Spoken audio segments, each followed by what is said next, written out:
Okay, quick story. Buddy comes to me, says, okay, I guess you want to talk about the problem. He sits down on my couch, and I said, well, tell you what, I think you've seen a lot of people. You have some challenges. I'm going to say you have quite a few challenges, and you've been talking about the problem for 7, 8 years, and it doesn't seem from what you're saying to me that anything has changed. So I'm going to propose that we don't talk about the problem. What? He says. I said, well, work with me. We're not a problem to be solved so much as we're a mystery to be embraced.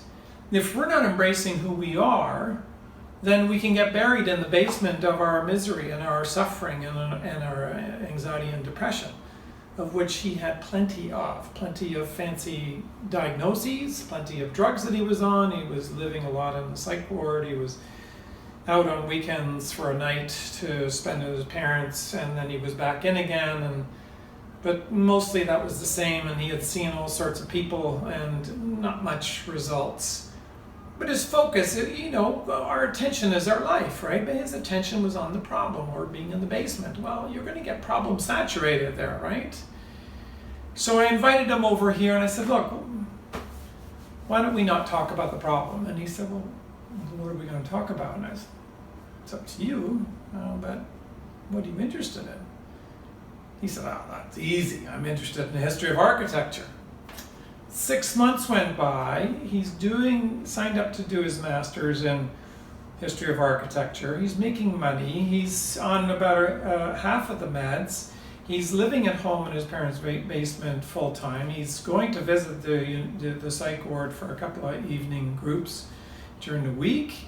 He's playing hockey. He's having fun. He's dating. He's making money. From TAing, from being a teaching assistant. You get the picture, right? But he says to me after 6 months, should we really be talking about the problem? And I said, well, look, this is up to you. It's your insurance money. It's your dime. I'm going to help you with whatever makes sense. We were talking about the problem about 10-15% of the time. But he said to me, should we really be talking about the problem? What if people find out we're not really talking about the problem? And I said, it's up to you, Should we talk about the problem? And he looked around and went, nah. So you know how it is. 3 years later, less and less time. We're seeing each other at the end of 3 years, but he was doing his PhD. He was engaged to be married. He took his insurance money and his bucket of meds, and he was down to about 1/10 of them. Psychiatrist helped him come down off of those, not me. He did that with the doctor. And, he started to wind up his self-care, his relationships improved, everything started, and a lot of Ivy League universities wanted him because he was already publishing now, even long before he graduated and finished his PhD.